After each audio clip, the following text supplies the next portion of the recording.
Right, do you want me to introduce it, Grovesy? Yeah, but it's your show, isn't it? It's not my show. Right, welcome back to the Planky and Grovesy. What do we call it in the end? Planky and Grovesy pod? Yeah, Grovesy pod. Cool. Yeah.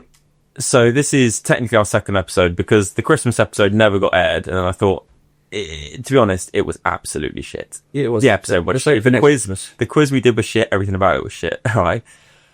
We have got our first ever guest.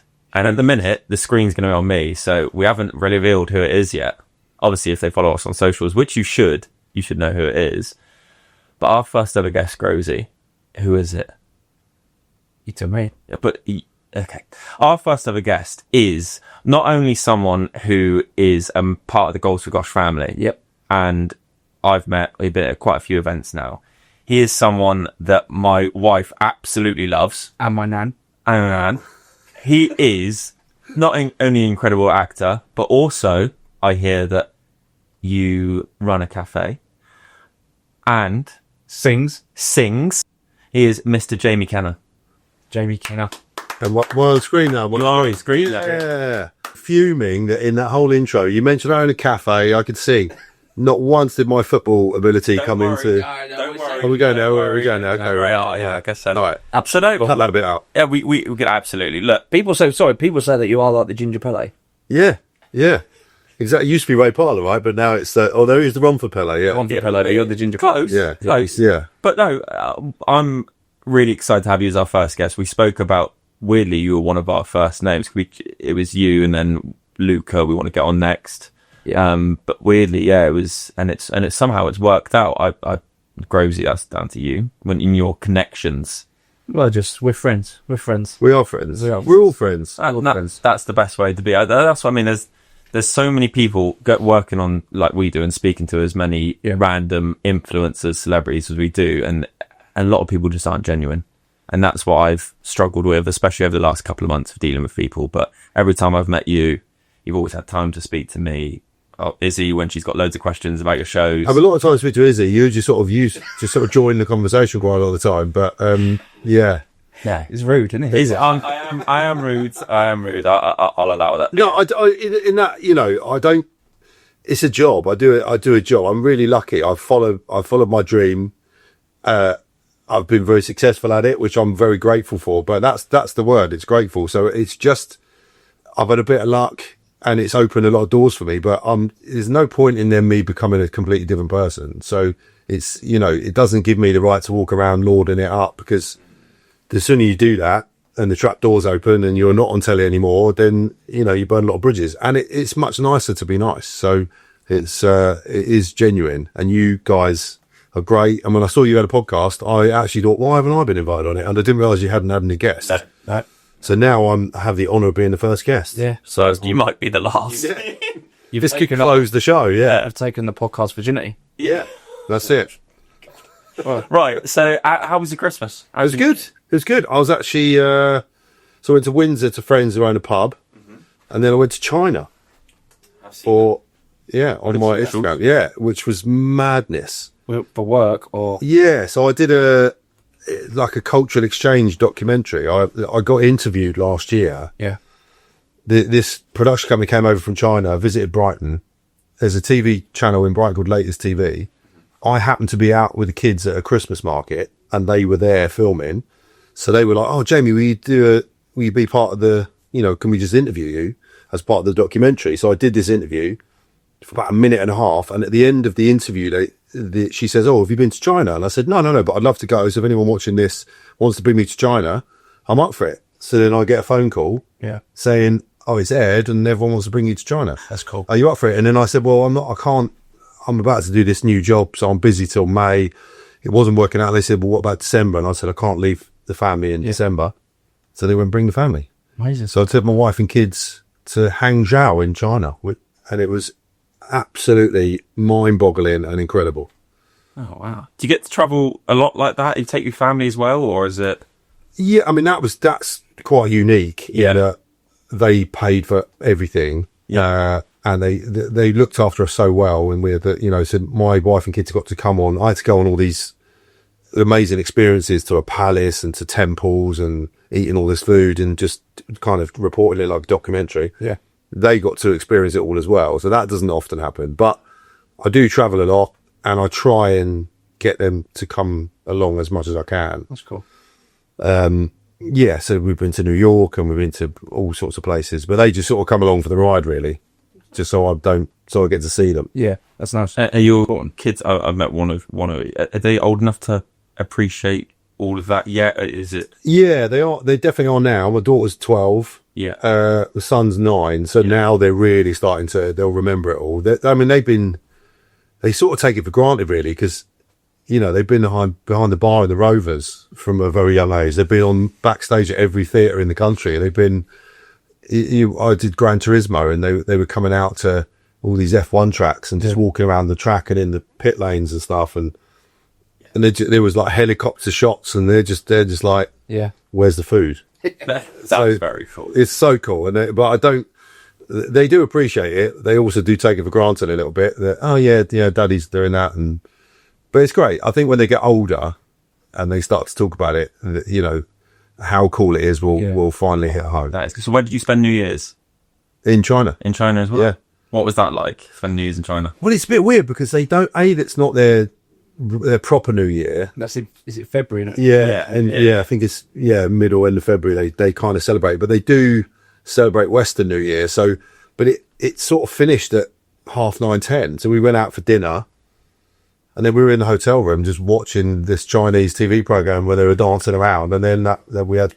Sounds like my New Year. I don't like New Year. No, I used to. I mean, like, did I actually? I think I just used to get swept along and go, well, better go out. Yeah, and pay a load of money to get in somewhere. that's it. But I never really liked it. I'm not a fan of New Year. So it'd be rude if I didn't ask you, how was your Christmas and New Year, Grovesy? Christmas. Oh, Grovesy's here, I do. Yes. Is that all right? Can I join in? You were like, Cool. Why would you get two guests on the one? It's just pretty weird. Yeah, that's how it feels. What am I called? Christmas is good. Absolutely hectic. I moved house. yes. Literally 7 days before Christmas Day. So it felt like we didn't have a Christmas, if I'm honest. It was just all rushed. Christmas Day was Christmas Day. That was perfect. But like we moved, put the tree up straight away, but we didn't put the full decorations up. Yeah. I'm still living out of boxes now. Yeah. So waiting for wardrobes, need to refurb. But apart from that, it was good. You happy to be where you are now? Yes, very happy. I mean, compared to what we were now, we used to live, but like, No. yeah. Yeah, I mean, I must happier come to this area than the last. Yeah, exactly. It's nice. It's nice, yeah. You lived in a nice house before, but I'm not going to say where it is because I obviously wouldn't say that about No. parts of England. No, it was a nice area. You go left, lovely. Go right, not so. But no, it was. D-wing and E-wing. Yeah. Well, yeah. It's just nice to see there's no phlegm on the street anymore. Oh, That's how bad some streets were. But no, I'm happy where I am. I'm happy. I'm home basically, and we're neighbours, We are neighbours. so we can go on dog walks, hold hands. You know. Why did my house remain up for sale? What? Just because. yeah. Where did you spend New Year's then? We went back up to London, one of Roxy's friends. It was more like a adults kids party. We've all grown up, we've all got kids. So we had food, drinks, bit of music.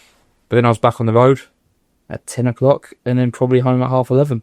Yeah. So that was the New Year's, in bed before midnight. What about you? How was your Christmas? Yeah, Chris was quiet. It was me, Izzy, Dad. We stayed down there, and then I saw the nephews. To be honest, Christmas is what it is. I prefer the football the day after, or but not at the minute watching Southampton. But like we went up to Dorking the day after and watched them play. Spent time with Izzy's family, which was nice. That was good. Getting to watch football, getting outside. And then New Year's, I couldn't even tell you what I did New Year's. I think we just stayed in, had a takeaway, and I think we watched the fireworks on the TV. Which Did you have the game New Year's Day? Was it football New Year's Day? we didn't, but I went, who did I go and watch? Did I go watch Dorking again? Dorking. I might have done, yeah. But it was, the fireworks in London were absolutely crazy, weren't they? I can't. I didn't realise they... And on that, how much money do they pay for that? But they can't fix potholes in the road where I live in Wiltshire. 2 new tyres in the last month on mine and Izzy's cars because of potholes. So you can spend all that money on fireworks, but not fixing the potholes, please, because I can't go for another one. It might be my bad driving, to be fair, or Izzy's bad driving, but and they might not be correlated at all, but it's so frustrating. I didn't realise they charge people to watch the fireworks at Fireworks where? London Centre, London. Do they? Do they? Yeah, £33 a ticket. I did not know that. Why don't you all stand outside somewhere with charging and just watch it? Honestly. That is crazy. Well, I had a good view on the TV anyway. We sat. It was a bit of a tradition. It was me and my mum before she passed. That was something weirdly we'd always do, because I'm not someone who goes out drinking, so it's not something I'm interested. I've never gone out on New Year's. It's just so overhyped. Yeah, so we always sort of just used to have all the family over, have a games night, have a takeaway, and then me and mum would usually be the last ones awake, and we'd watch the fireworks. So me and Izzy did that. It's a really weird concept to wake up on the first day of the new year hungover and feeling like shit. Yeah. Which took me a long time to get my head around, but to have a nice bit of a curry or whatever, Yeah. and just wake up, go for a walk with the dog, and start afresh does make a hell of a difference. New beginnings. Yeah. I love Christmas. I love Christmas. I want it. to love Christmas. Like I said in the last podcast, obviously it's been tough since Mum died, but this Christmas was the first one I sort of went, right, I'm married now. Yeah, exactly. Izzy is obsessed with Christmas, so I've got to make a good go of it. Yeah. And to be honest, I did enjoy it. For the first time ever, I enjoyed the build-up in a long time. And, you know, when you've got people that sort of do love Christmas, you have to. And I was just like, you know Kids, what? kids for me is like, it's a rebirth of Christmas. I love it anyway, but then when you've got the kids Yeah. and you get involved and you go and watch the Santa bus and you go and do all that stuff, it's like, I love But it. build up to Christmas, sometimes I feel it's better than Christmas Day. Yeah, for sure. Yeah. I do love Christmas. We watched loads for the first time. I watched loads of Christmas because Izzy wanted to. We watched all the Santa Clauses. I made her watch Miracle on 34th Street, which is an old one. Yeah. Love it. And Polar Express. Yeah. I can't believe the Polar Express. I couldn't get my head around it. Like I thought that was a recent film. It's not, is it? I think they've done a remake. No, they haven't. Have they not? No. Because like I thought the animation was. It was one of the first 3D, like proper 3D. Yeah, I was shocked. It was that and the Christmas Carol one, the Jim Carrey Christmas Carol. Is it? Yeah. What's Tom Hanks in? That's it. Polar Express. He does a few voices in that, doesn't it? Gotcha. Yeah. It wouldn't be my top few to watch, but like obviously watch the normal ones like the Grinch. Yeah, my favourite is Home Alone. Home Alone, love it. Elf. Elf. Yeah. Oh, And also tradition is I watch Die Hard. It's a Christmas film. See, I agree, but Trading Places is one of mine. That's my favourite adult Christmas movie. Yeah. Love it. Dan Aykroyd, Eddie Murphy. I played a game with Izzy and my dad this year. How many times you'd see Love Actually Yeah. on the TV guide, and it was a lot. I reckon I saw it about 6 or 7 times. It is just round back So face. here's a fun fact. My wife, who's also an actor, got down to the last 2 for the Joanna Page part in Love Actually, which is her and Martin Freeman. Yeah. You know, when they're rehearsing their porn stand-ins. Yeah. She got down to the very last 2 and Joanna Page got the job. So we always think every year, imagine Yeah. if she'd got that job and the kids, our kids start watching it. Can you imagine how different her life would be in the school playground? Wow. Fair play. We had to turn it off. So me and Rox started to watch it with Bunty, thinking that's all right. We'll just fast forward things because obviously we know what happens in the film. But yeah, I didn't realise actually how much sex is spoke about or actually shown. So yeah, we just stopped watching. There's some boob action in that film. Yeah. Action. But Christmas, I was going to say quickly, I've noticed that you got Uggs on. And so does Izzy know you're wearing them? Yeah. You can't be stealing your wife's Christmas. First of all, I have a lot. You driving them? Yeah, I've Unsafe? Or Yeah, safe. Yeah, they're very sturdy. Slippers. Yeah, no, look, I wear a lot of trainers, and I woke up this morning, and some of us have to drive a long way here. Hours it took me. So I literally just rocked out, put the Uggs on. They're comfortable, they're warm. You know, did my hair. they're your wife's. Yeah, my wife does not have size 11 feet. She's got very big feet, but yeah. 12. Quickly moving on from that, we've mentioned it already about football. Yeah. You were semi-pro football player. Yeah. You were. I've obviously played against you and with you in golf squash games, but more importantly, you're a Tottenham fan. Yeah, massive total. Together. Yeah. And both of you are. So I thought it was a perfect way to talk about Tottenham now. Yeah. Because I'd be interested now. Weirdly, at my football club, I'd say half the team support Tottenham. And we have no idea why, because we're in Wiltshire. It's a random team to support. You know, there's bigger teams like Arsenal and... No, We've been happy out. I'm joking. Yeah, honestly. I hate Arsenal as much as you lot, but I'd be interested though, because I've got half that think you're an absolute shambles at the minute, and Thomas Frank, you have to push him on or move on. I'd be interested to know from other people, more people, you've watched football probably a lot longer than some of my players, where you stand on Tottenham at the minute. So, I'm a massive Tottenham fan, and I was in Bilbao. I pilgrimaged in a camper van with my best friends, and it was just phenomenal. Last season was terrible, but to finish 17th and then have that moment at the end of the year, and my two best mates, Adrian and Brett, we've grown up going to Spurs together. We were junior Spurs. We started going on our own at about the age of 11. My dad took me to White Hart Lane when I was 6. To have that moment was unbelievable, so emotional. I know everyone says it was a shit game of football, but for me it was the best game of football I've ever seen. Yeah, because the atmosphere all day. We got there the night before. We drove 18 hours to get there. That was the pinnacle, and it sort of papered over the cracks, which is an obvious thing to say. I think Thomas Frank's getting a lot of grief because it's typical of Spurs in the last few years. We have to blame. We're looking for we're very much a blame culture. Yeah.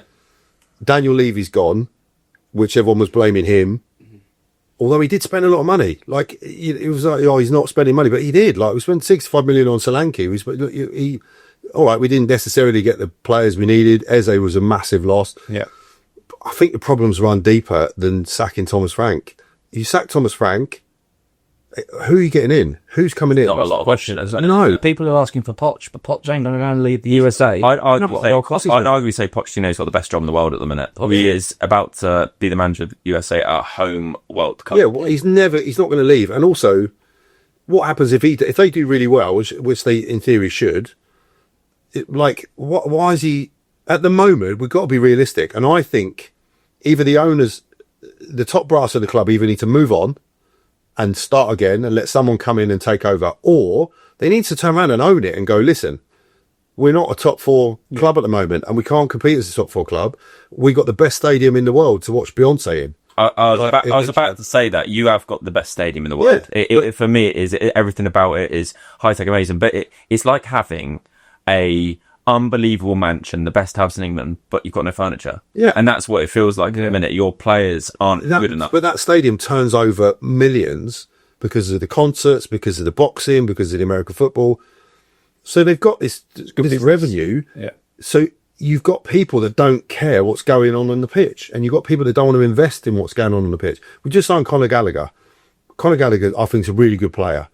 But that's what he is. He's a really good player. He doesn't take you to the next level. Nah. We've got Paulinho on loan, who's a very similar sort of player. He's maybe a little bit dirtier than Conor Gallagher. So what do? You're going to play them together and become a little bit of an industrious midfield. Where's the creativity come from? Okay, we need Maddison back, but I just don't know what's going on. I don't know what our aim is and what we're doing. Like, we've got no drive. Against the second half against Villa, we were brilliant.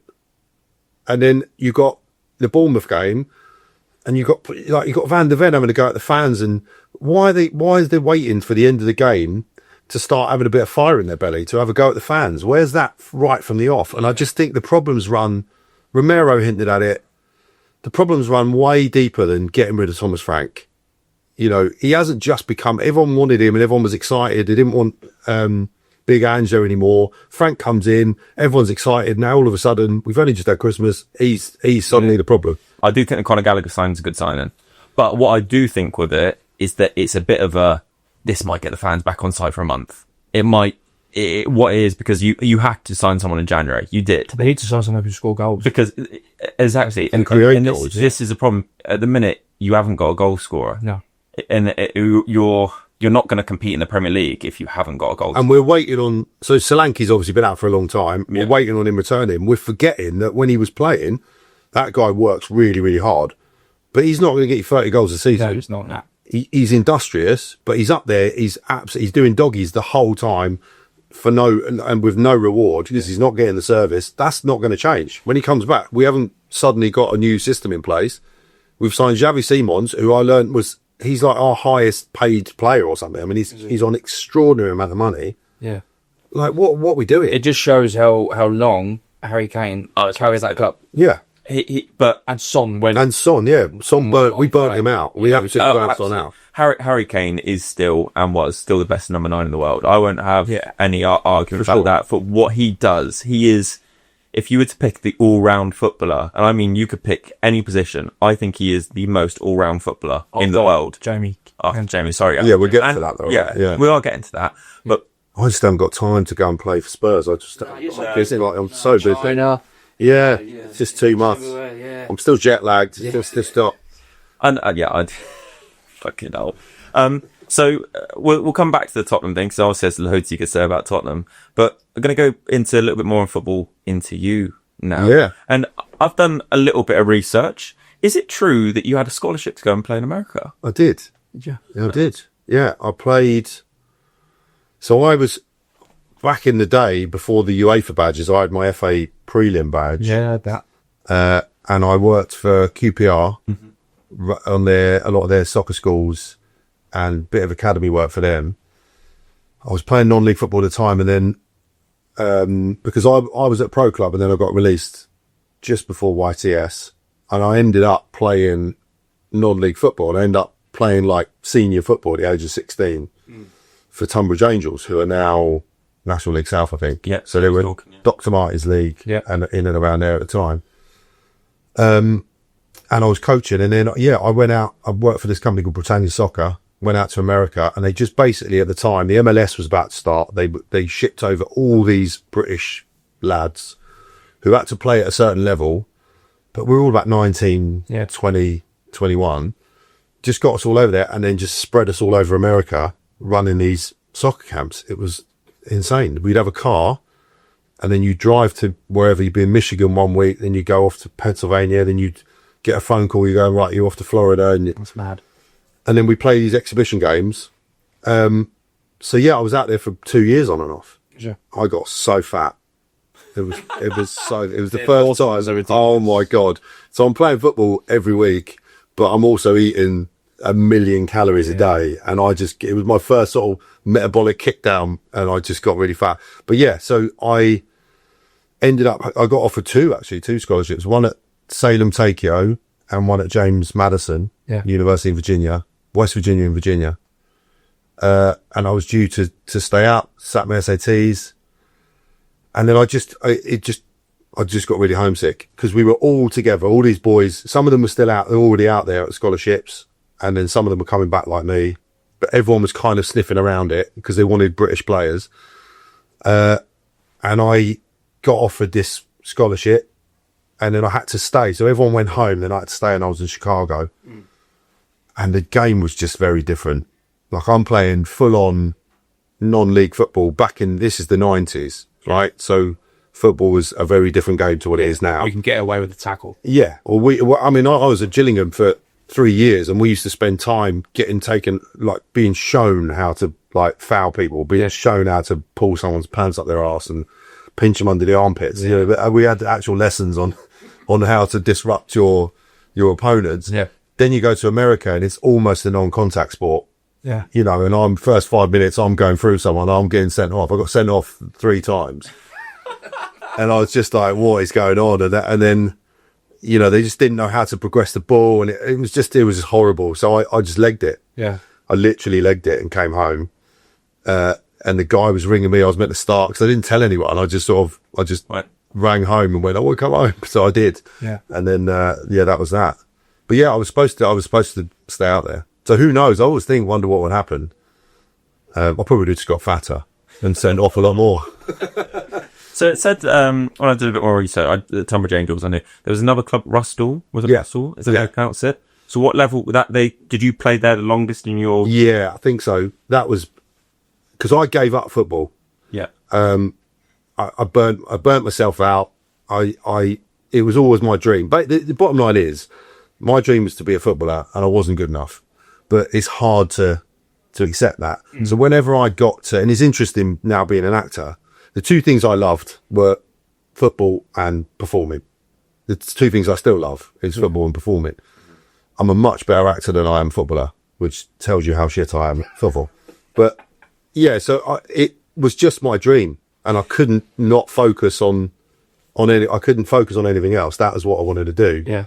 But the reality was, every time I got to the next level, every time I got for trials for the Kent schoolboys, I played for the district, and I got there, but I went from being the best player in my team to suddenly I know what you mean. desperately trying to get into the side whenever I got to the next level, because players were just better than me, quicker than me. Yeah.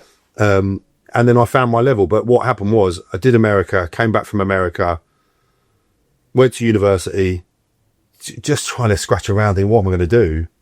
And I just, went to university. I always got quite fat in America. Then I went to university. I mean, that isn't a fit camp by any stretch of the imagination. But I was, first team football captain. Yeah. I was in Buckinghamshire, so I played at Flatwell Heath, Chalfont St Peter. So all around that similar level. And then I eventually, my body gave up. I ruptured my Achilles. Yeah. And then I left uni, come out of uni, and I just got out of the groove of any pre-season. My fitness went, and I just fell out of love with football. I just I'd burnt myself out. And then, interesting enough, I was living in West London, just working, just trying to find my way. Started to get myself a bit fitter because the Achilles rupture I had to rehab. So I started to get a little bit of momentum again. And then I moved back to Kent. And I was at a barbecue. I hadn't played football at this point for like 4 years, I don't think. And I was at a barbecue in the summer. And I just bumped into some old mates. And they went, "Oh, what are you doing? You still playing?" I said, No, I haven't played for years. And they went, "Oh, well, we're just having a kickabout, like pre-season at Rustall." Yeah. Who, I don't know, I get confused with the tiers. I think it might be similar to Shrewton, or maybe a little bit. They're they're higher now. I thought they were step 4, step 5, which is sort of a good level of semi-pro. Whether they've either promoted or relegated, but Rustall, I thought were well equipped. Yeah. So they were. So anyway, I'm at the barbecue, and he said, "I'll come along, and we're just, pre-season, we're just getting together and having a little bit of 3v3s." And I went down there, and just, you boys know, football's mostly about the dressing room. Football's mostly about the lads. Yeah. And I'd forgotten. I'd taken myself out of that. And then as soon as I went, and you start kicking about, and people start taking the piss out of you, and you take the piss out of them, and then you have a beer afterwards or whatever. Yeah. Then the fire got re-sparked. Yeah. That's interesting, because it said that you had to juggle acting and football for a long time, but you just spoke about the change room. Is that anything similar, that change room atmosphere? You ever get that in acting? Do you ever get that similar sort of where you can have a beer with someone after you film? I know it might be a random question, but I mean, do you miss that, and that's why you sort of kept going with football for that atmosphere? Nothing. There's similarities. Nothing replaces when you're in a good team with good mates. Yeah. Nothing replaces that.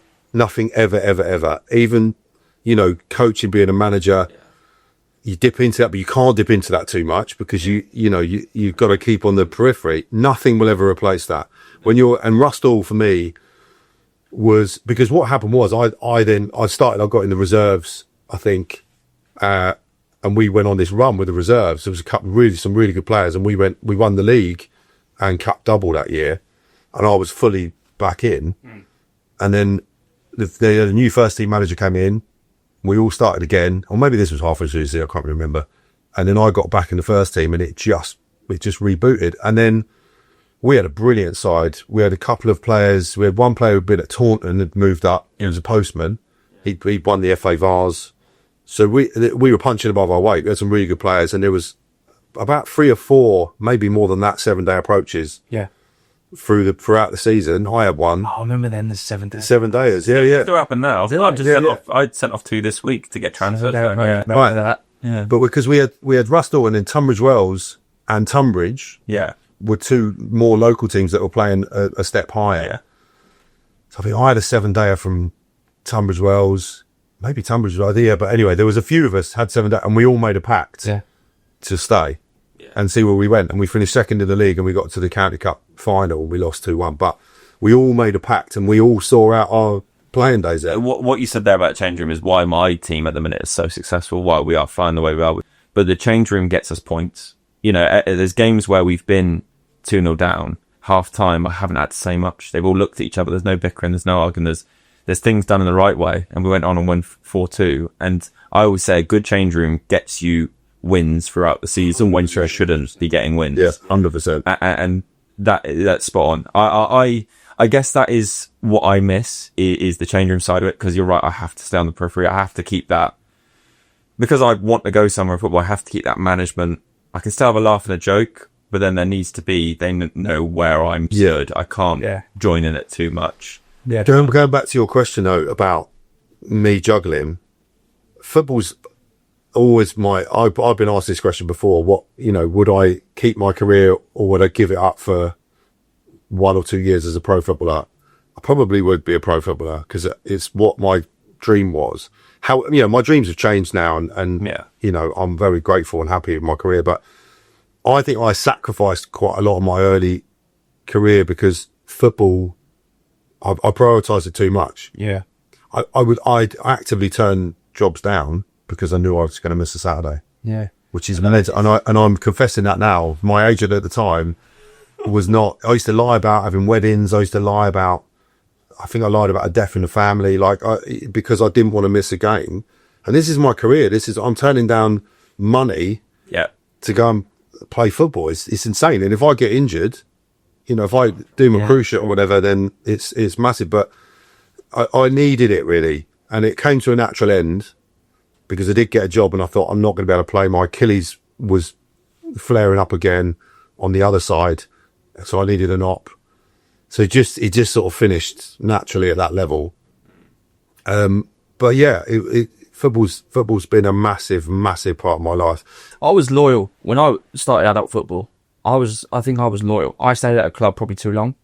And then they probably knocked me off a bit, because I know the 7-dayers, I had a couple of 7-dayers come in for me, which I found out later they rejected and didn't tell me. And that was higher.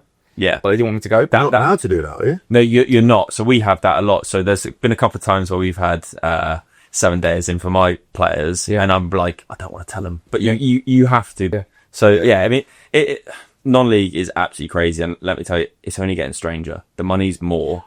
It's getting. I said it. I coach my little boys team now, the under-10s, and I'm trying to say to the boys, because they all want to play for Brighton or Chelsea or Tottenham or whatever. I'm pointing out to them the non-league. If you're playing for Worthing now, you are a top player. Yeah. You are a top. If you're playing for Eastbourne Borough, you're a top player. Like Burgess Hill, you're a top player. Yeah, and you can earn a lot of money. Yeah, it's a totally different thing. When I was at Rustall, they had a whole thing where they didn't pay us. We didn't pay, and we didn't buy a drink. Yeah, and we had really nice kits, and we had nice facilities, and we had nice tracksuits. But we were all right with that. We all decided that because we didn't want. Most of us had been around and earned a few quid here and there. And when I was at Flatwell Heath, and the reason I was at Chalfont and then Flatwell Heath is because that little area up there in Buckinghamshire, you got Marlow, and then you got all the London teams. People would barely see out a season because someone would go, "Oh, well, here you can have a tenner a week more." Yeah, I know players. Tracksuit collector. Yeah. And I just go, and you think 1 point, and you got to have. That's what I learned in my time out of football. The worst thing that ever happened to me was getting picked up, and I say this to my boys. And my parents of my boys. The worst thing, because they all want, who's going to get spotted first, who's going to get picked up. And I said, it will happen if it's going to happen. Yeah. But the worst thing that happened to me, because I got picked up as a centre midfield player in the under 12s. I'd scored 48 goals and I just played football. Yeah. I didn't think about what I was going to do. I was big and physical. I could finish, and I just played, and I just turned up, and that's what I did. Then I got picked up. Gillingham decided they were going to make me a centre half. I think they should have made me a centre forward. Their loss. And they just drilled out of me my natural ability to play football. Yeah. So when I get the ball, I'd have 15 decisions going around in my head. And then I lost how to play. I lost completely how to play. And then the love for it starts stripping away, because all you're doing every time you get the ball, I went from being someone who wanted the ball to someone being like, I don't really want it. Give it to me. Building robots instead of building individual flair. Yeah. That's why the Spanish, the Dutch, the German are all miles ahead of us coaching wise. Yeah. Because they don't build robots like our academies. Like I said, the same with you. I was picked up from 9. I was at Swindon Town my whole youth career, and I went from being a striker for my dad's team to then playing left back. and it's just the way I was, and and it is such a strange thing because my game completely changed. I was never the same player after. So yeah, I worked in kids football for ages, coaching. Similar to the issue with you've got now is they all want the next thing, or when am I going to get picked up? And what you don't understand is getting scouted is the easy bit. Once you're in an academy and once you're in there, it is the most horrendous place to be. The parents don't talk to each other because they just argue all the time. Yeah, it is dog eat dog. I see my job. I see my job as a grassroots football coach. I mean, I'm a dad, but I'm a grassroots football coach. I've got knowledge. I've got my badges. Yeah. My job is to set those boys up so they can go on and play whatever level of football they can, and they know how to function, what their job is in a team, wherever they play. So one of them might be playing a centre forward, or he might end up as a defender. That's not really my job. Yeah. Because that's gonna move and shake. What they need to understand, they need to be comfortable on the ball. They need to know how they function in a team, so they can go and play whatever level they want to. 100%. And most of all, they need to be a unit, and they need to understand what being a part of a team is. And it's not just about, you need your tricks and flicks, skillsy players, but you need, my son he's dogged. He's like, I call him like a swarm of bees. He won't do 20 keepy uppies. He's top scorer at the moment, but he is so tenacious. He doesn't leave you alone, and he works and works and works. And you're looking at Conor Gallagher's just been bought for 40 million. That's what he does. Yeah. He pops up with goals every now and again, but essentially It's a workhorse. he's a hod carrier. Yeah. And that's what, you need that. You name me one successful team and I'll say this to my son, one successful team that's won trophies, World Cups, Premier Leagues, that hasn't had someone in there breaking up play, moving the ball on. Yeah, but even Declan Rice now sort of is a He's prominent. Yeah, I know you're Spurs fans, but Declan Rice is an incredible footballer. Yeah. Playing he's pretty complete at the minute. He's crucial to England's World Cup. Massive. I think honestly, and I'd say this: they talk about Saliba and Gabriel at Arsenal. I don't wish injury upon anyone, but say Declan Rice is out for a month. I think they really struggle. I agree. I think they really struggle. He similar to Harry Kane, the development of Declan Rice. Yeah. Because I saw Harry Kane in the early days, the development, the clear work that he does on his own. Yeah. And I think Declan Rice has done that. I mean, how many players can you actually name that have lived up to their price tag? Yeah. Do you know what's brilliant about Declan Rice? Has you ever heard anyone say how much he's cost? Have you ever said, because they bought him for 100 million. Yeah. Has anyone ever once mentioned that price tag? No. I can't remember it. He's a good human being as well. I saw something, I think it was online the other day. I think he was in America, wherever he was. His bill came to $65 and he tips the waitress $900, just like that. Really? I know he's got the money to do it, but he just seems like a just nice, genuine guy. Yeah. And he left a note on the receipt, basically just saying, I think it was just a nice message. Yeah, I think he's just a lovely guy. And I'm saying that as a Spurs fan to an Arsenal. Yeah. That's enough Arsenal. Yeah, that is enough Arsenal. So moving on a little bit forward into your career. Interesting. I've got two questions here. One's a deeper one and one's a nicer side of it. I'd be interested to know we'll go career based. What is sort of like, how have you dealt with any what setbacks you had and maybe your low points? Because I'm assuming there's a lot in acting. Yeah. Yeah. God, massive. Probably more than high points. Yeah. I speak a lot about, obviously, I think probably I've been very lucky. My trajectory's been pretty upwards. I started out, one of the first big things I did was Green Street, which became a huge cult movie, which people love. So from then, and then I started doing telly but things started moving upwards. I wish I could go back to those early days and have a word with myself and tell myself to calm down, and it's a marathon, not a sprint, because I wanted it all there. Yeah. And so that bred a lot of frustration within me that, why am I not getting lead roles? Why am I not? And now I look back and go, I wasn't ready. Yeah. And it was probably a good thing. And I didn't really know what I was doing in Green Street. I just was, all kind of piss and gusto, really. I didn't have a process. It's taken me a long time to learn. But the setbacks are massive and regular. I've had huge ones. I had one last year, massive one last year. I had, I could name at least 2 or 3 a year. And I have been to rock bottom. I have suffered a lot with my mental health, have had depression, huge anxiety. I had a big bout of, for me, I'm a big believer in this. When when I have mental health dips, and I'm a big advocate for mental health, and I'm happy to talk about this for hours, my struggles, and I'm very open about it, and I want to be open about it because I always want people to hear my story and to relate, because it's what I was missing in my dark times, in my low days. I needed someone that I could recognize or relate to, who spoke my language, who was come from my background, to say what was happening. Because if someone had, I would have gone, oh, because when you're in the depths of mental health and anxiety problems, and you're having panic attacks, you think you're dying. You think, like, you know, it's really dark. And I wish I'd have heard someone speaking about what was happening to them, so I could have gone, oh, that's me. So it would have given me some sort of hope. So I'm very, very happy to speak about it. It always manifests itself in a physical thing for me. My back goes a lot. If I get really stressed or I'm anxious, or then I have back problems. And I prolapsed 2 discs. I was in Warhorse in the West End. Another big moment. I'm a lead character in the West End, the biggest show in the world at the time. Yeah. I'm playing Ted, the dad. So it's all there. It's all, you know, I'm flying, and the wheels started to wobble. I'm bottling up all this stuff. I had a massive incident I'm a sea swimmer. So I've swum the channel and stuff. So I'm a big open water swimmer. So why I moved to Brighton in the first place, I was at it, and I got in big trouble in the sea. Nearly, I thought it was it.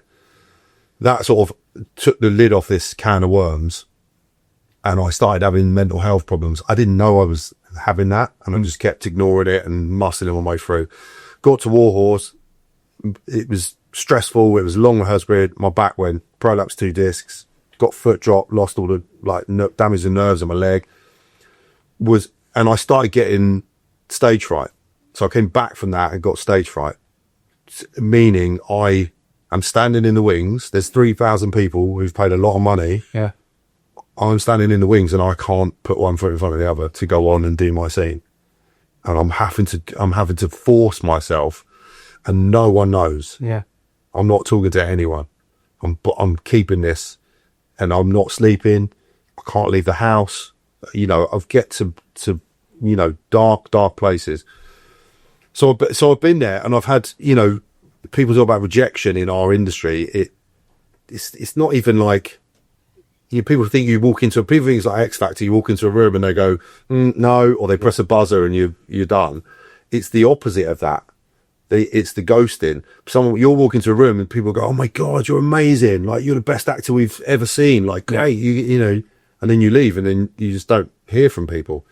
So mentally, it just chips away at you.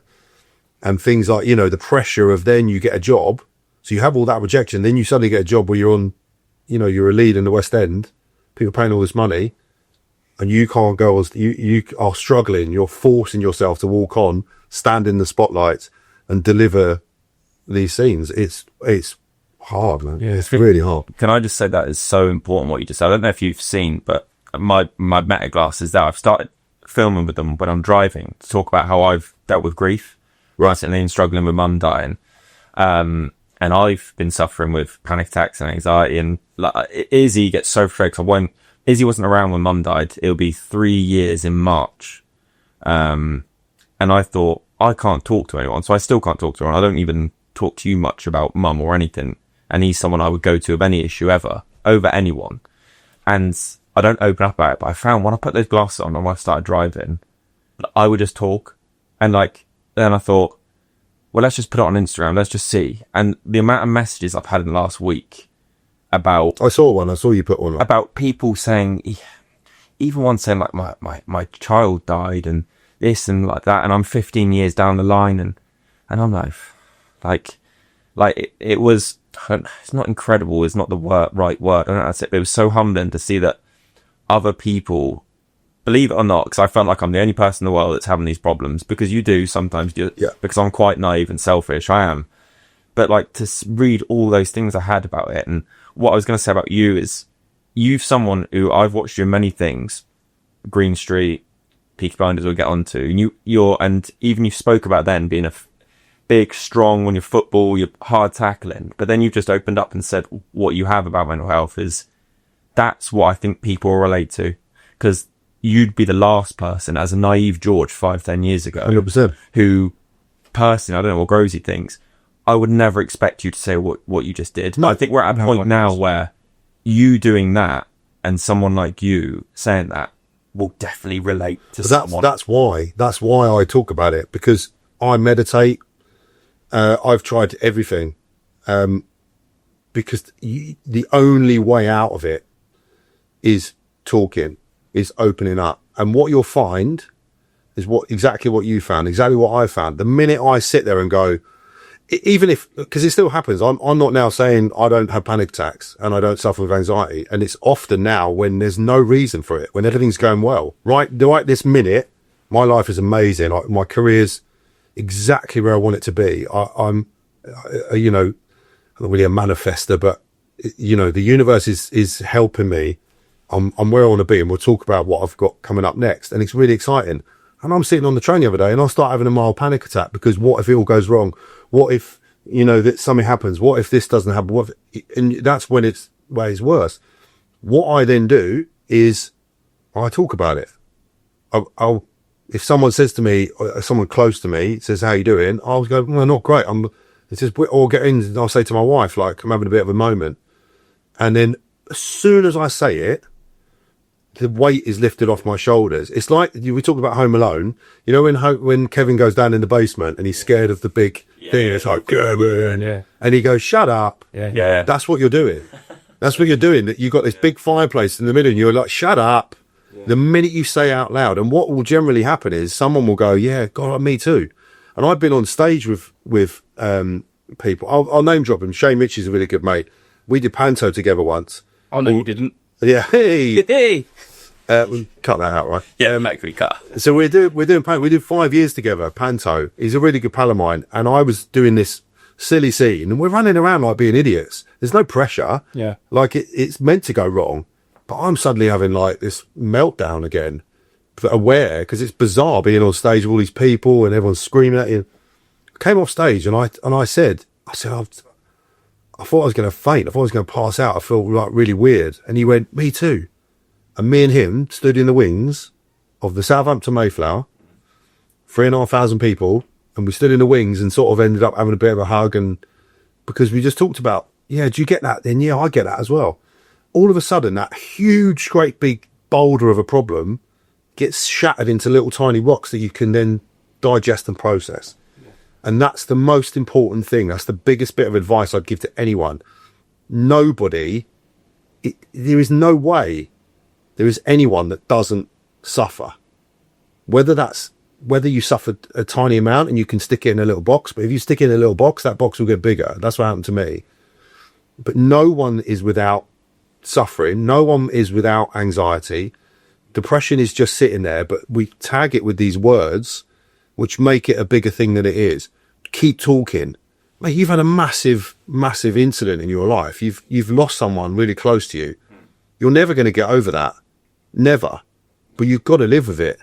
And that's going to take its toll. But what you then do about that is you open that out. Because the more you keep that to yourself, like I did when I was in Warhorse, and when you stick your finger in a plug a hole in the wall that's got a leak, that's water's got to go somewhere. Yeah. And all of a sudden you've got 5 leaks. Just let it flow and just get someone else in and talk about it. Honestly, I can't discuss it enough. Meditation has been my lifeline.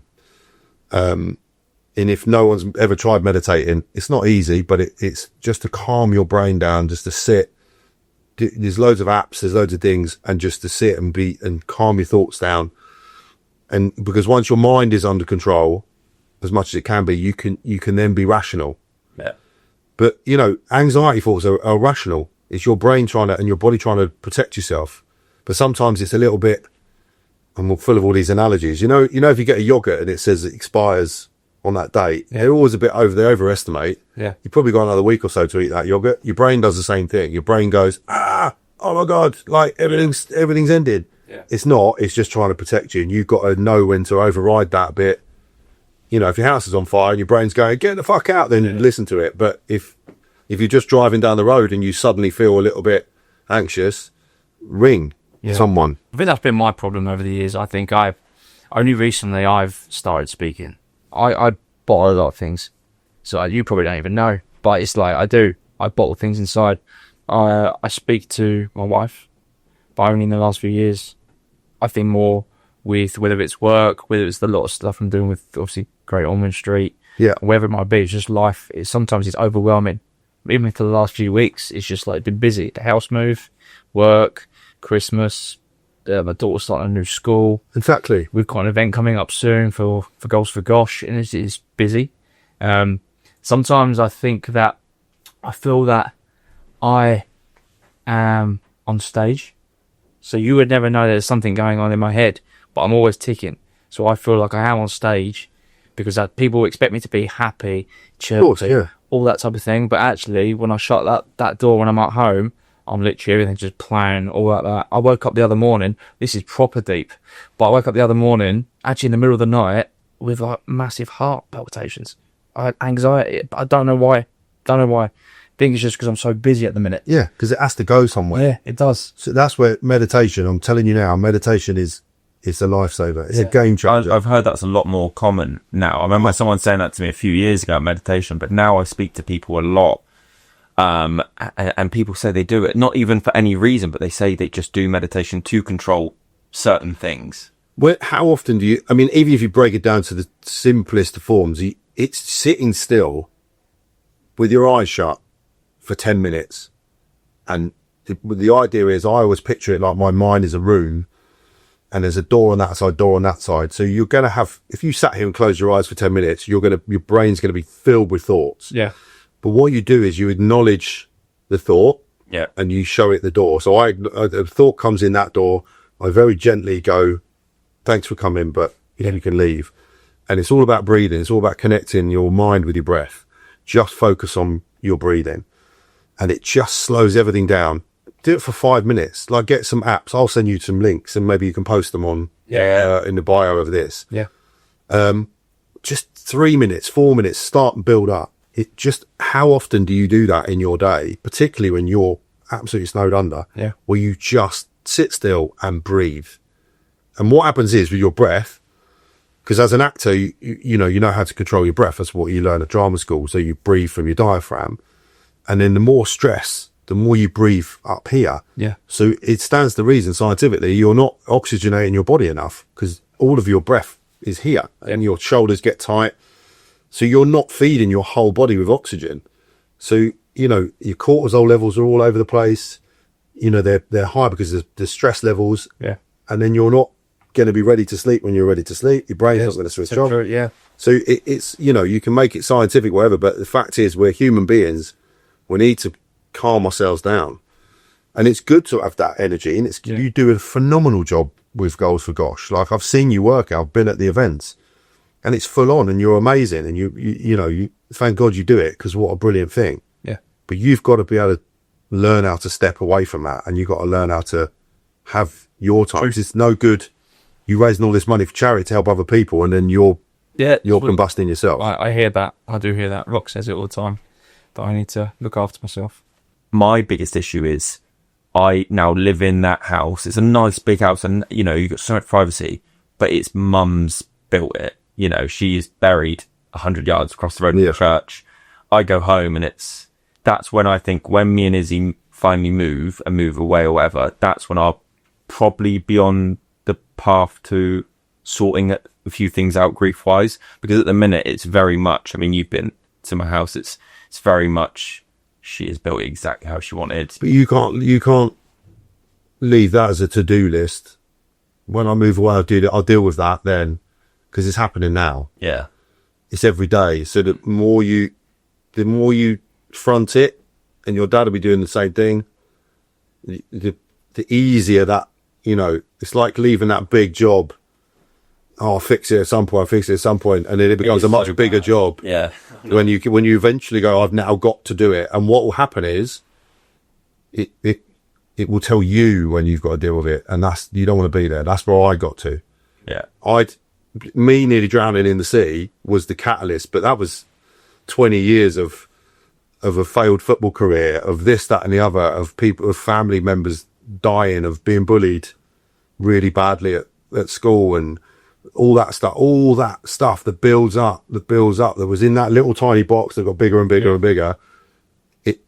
will just come out. It will just blow at some point.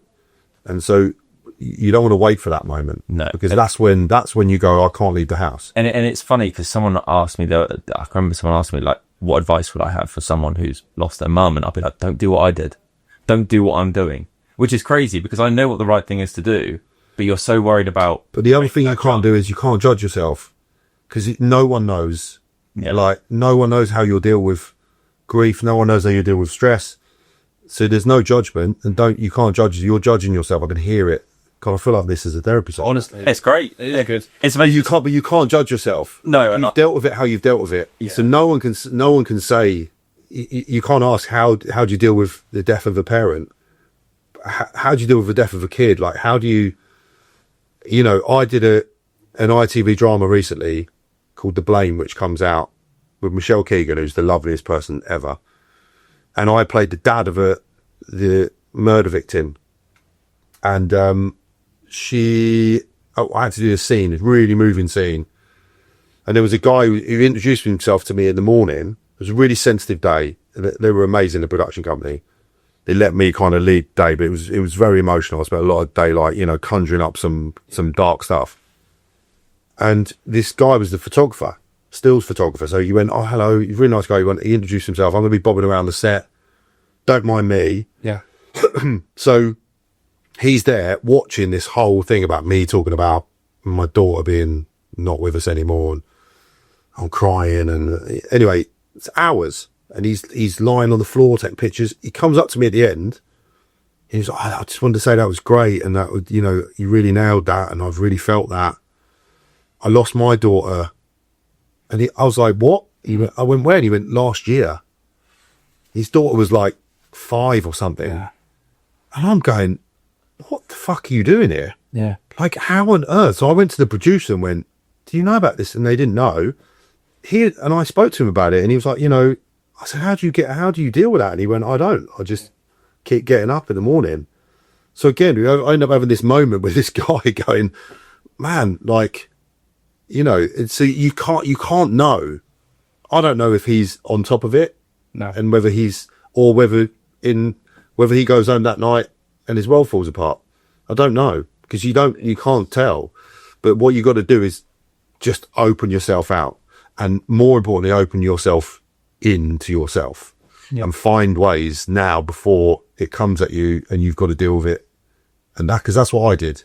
And then I was in a whole shitstorm of what's going on. I had heart traces, I had brain scans, thinking I was dying of this, that, and the other. But I was suffering with depression, anxiety, and panic attacks. Yes. So true. In regards to the setback question, I read something, The House Dragon. Yeah. You didn't originally get the part. No. But then I thought we were going to have a laugh. No. So So you didn't originally get the part. But So shit, I hate myself. yeah. But then you did, and you described. So this is where I'm getting into it. The best moment in your career. What is the best moment in your career?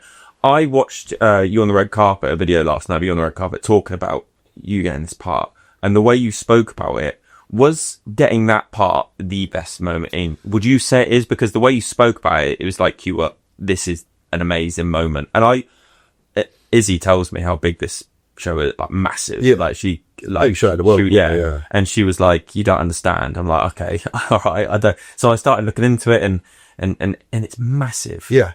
And is that the moment where you're like, this is? Well, this is a very interesting question. Because yes, 100%. And I didn't get it. So we do self-tape. So initially, most of the time nowadays, you have to do a self-tape where you film some scenes at home, you send it off, your agent sends it off. Yeah. And then I got a recall. So about 3 days after the tape, my agent rang, went, they really want to meet you. So I went up to London. 2 of the directors and producers flew over from America, from HBO. There was a camera in the back. They're like this. So the people in the HBO offices, it was massive, casting director. And I go in the room and I'm in there for like an hour or so. And it went brilliantly. Normally I go in and I bumble around, crack too many jokes, make a knob of myself. And I'm all going, oh fuck. But I left going, and the casting director hugged me on the way out. She was like, that was amazing. Yeah. So I've left the meeting going, I think this is because I've had so many near misses. I've got so close to massive things. Like I could have been, there's a few iconic characters that I was that close to get in, and it's not quite gone my way. But this one, I was like, oh my God, this is going to happen. So, you know, then I started to think, wow, this, you know, because it's 6 of the 8 episodes, he's in the books all the way through. And then didn't hear anything. Went away for a night away to Bournemouth, actually, with my wife to go to a gig. And we just had a night away from the kids. Pulled up to the hotel. My agent rings, because he'd gone on a while now. Yeah. And she went, it's a no. And I said, well, why? She went, I don't know. There's no, that's what I mean. There's no like, oh, just thanks, but no thanks. It leaves more questions than It answers. does, I know. Because if it's like a no, it's like, well, how can you improve? Yeah, It's exactly. the next thing. Yeah. Yeah, it does. You're not quite, you know, football wise, you're not quite quick enough. You're not quite, you know, it's still a rejection, but this was just like, and it was 2 weeks, I think, by that point. And I really genuinely thought I'd got it. So anyway, I threw my toys out the pram, sulked, you know, rang my agent and went, I'm done. I'm done. I'm not, you know, like I've done it a couple of times before. And she's like, okay, just relax and speak to you next week. So of course I then dust myself off and go again. And, I was in for something else, an audition for something else for 1,000 Blows, you know, that boxing style thing. And I went and met for that. And I came out and my agent rang. She went, oh, how'd it go? I said, yeah, all right. And she went, I've got something to tell you. And I said, what? This was about 3 weeks after the rejection. She said, they've done a full U-turn and they want you to play Sir Alfred in. And I was like, what? So I'm outside Finsbury Park tube station and I started just sobbing. Yeah. Absolutely sobbing. My agent's crying. She turns out that basically there's loads of them making the decision and one person was like, yeah, don't know, let's keep looking. And they were like, no, we've got him. This is our guy. We want Jamie. Nah, I don't know. So they kept looking and blah, blah, blah. So anyway, my agent's on the phone and she's like, they're sending a car. Where are you now? I said, I'm outside Finsbury Park. This car pulls up. I jump in the back of this car. I go to Leavesden. I thought I'm either being kidnapped or I'm going for a wardrobe fitting. So then I go to Leavesden Studios. I'll get fitted with the costumes. I start filming the following week. It's all this like, but I turn up on set at Leavesden at the House of the Dragon set, which is huge. Yeah. And they all come out. They all would say hello, all the producers, and they're like, Jamie, oh my God, it's so great to have you here. We're so happy you're doing this. And I wanted to go, well, one of you fucking isn't. So which one is it? Which one of you tossers has just ruined my life for the last 3 weeks? But yeah, so that moment of losing something you desperately want and then getting it was just enormous. Yeah. But here's the flip side, and I've learned so much. And I think this is probably the biggest learning point of my career. You talking about like down points. So I do it and it's the best job. I've even had a tattoo because I realized that my costume had a crest there. And I realized that that was specifically designed for my character. And in the whole of the Game of Thrones franchise, no one else has had that thing. That's mine. Yeah. So I nicked it and it's on the back of my leg and I've added my kids' names to it. So I was like, because I'm a firm believer in, there's a lot of playing it cool. Yeah. All right. Football, acting, everyone plays it cool because they're self-protecting. Yeah. They don't want to go, oh my God, it's the best club I've ever played for. Oh my God, it's the best job. I used to be like that. And now I'm like, no, bollocks. Like I've worked really hard to get here. So I need to enjoy the moment. That's what I noticed in that interview is that you genuinely looked over the moon Yeah. to be there. I'm on a red carpet. It was so like, Yeah. it was because you don't get that. Everyone's so, I watched weirdly, a lot of things have popped up on my TikTok recently of like people on red carpets talking. I don't know where it's going to be researching a little bit. My phone reads what you look into, but everything is so samey. Then I watched that interview. It was literally just a quick interview and it's like you were buzzing. You were like so happy. I'm a working class kid from a council estate who has no right to be on a red carpet in Leicester Square. I've been to New York the week before doing the same thing. Like, what is going on? I can't just stroll along pretending that's normal. And I think, again, I want people to watch my journey and I want people to hear my story and I want them to relate. I want the kid that I was with no hope, desperately clinging on to try and be a footballer, Yeah. to watch me and go, oh, look, he can do it. So why can't I have a go if that's my dream? And that's my job. That's part of my job. And that's not me. I'm not trying to be, trying to be some godlike figure. I'm just genuinely having the best time of my life. Yeah. And I'm genuinely living my dream. And I want to acknowledge that. So I've had a tattoo because it was the best job I've ever had. However, after that, it was the worst year I've ever had because I didn't work. So I'm thinking, right, here I am at the top level. Yeah. I'm eating at the top table now. And then boom, the bottom falls out. And I'm getting an audition for a scene in, something, and like a couple of lines in this. I'm like, what? Hold on, I'm Sir Alfred Broom in House of the Dragon. This is what I'm supposed to be. The next level is nominations. Do you know what I mean? And it was horrible. And then I have another mental health dip because I'm in this room that's completely fake, where everyone's blowing smoke up my arse, going, "Oh my God, you're amazing, you're great," and blah blah blah. And I did all the PR. I got a publicist. I'm on This Morning, and I'm on Lorraine, and I'm on Jeremy Vine, and I'm doing every podcast and interview, and I'm in New York doing photo shoots, and everyone wants a piece of me. But then you realise I'm paying for that. It's like having a party, and everyone's like, "Oh my God, you're incredible," and then you go to the toilet, and you come out, and everyone's gone, and there's just an invoice. Yeah. And you're like, "Oh shit, I paid everyone to tell me how good I was."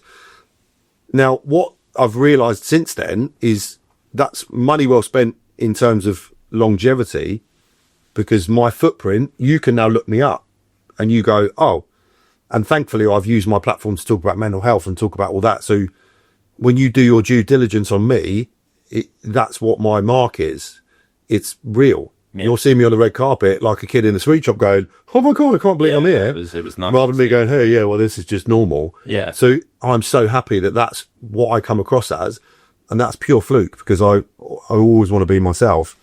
Cillian Murphy in Peaky Blinders, you work with Matt Smith, who is, can you say, maybe you can't say the best actor and the best actress, but maybe, if you can say that, maybe the person who's influenced you the most. The one, influence is a different thing, and often you don't get as close to certain people. You might do a scene with someone, and I've been so lucky, and some of the names that I've worked with is ridiculous, but the best I've ever stood toe to toe with, stood in front of, was Cillian Murphy by a country mile, because he's the nicest guy ever, very gentle, married to his childhood sweetheart, really unassuming. I'd actually met him several years before. I had a night out with him and Makita Oliver. Do you remember Makita Oliver from Pop World? Anyway, wow. We went to a Brit Awards. Oh, yeah, I do, yeah. Yeah. Yeah. They were good pals, and for some reason I went to the Osbournes Brit Awards after party.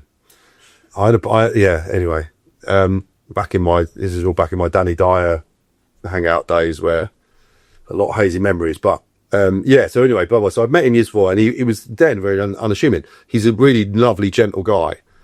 And I hadn't watched Peaky Blinders, then I got the part, and then I binge watched all of it. So I was a little bit awestruck. I was like, oh my God, this is massive. It's incredible. We go down to rehearse the scene in our jeans and t-shirt, and we were filming in St Helens at the Pilkington Glass Factory. And we go down, director's there, they set up the shots, you read the lines, blah, blah, blah. And it's all lovely. Then off you go to makeup, get into costume. Then you come back down ready to film. Yeah.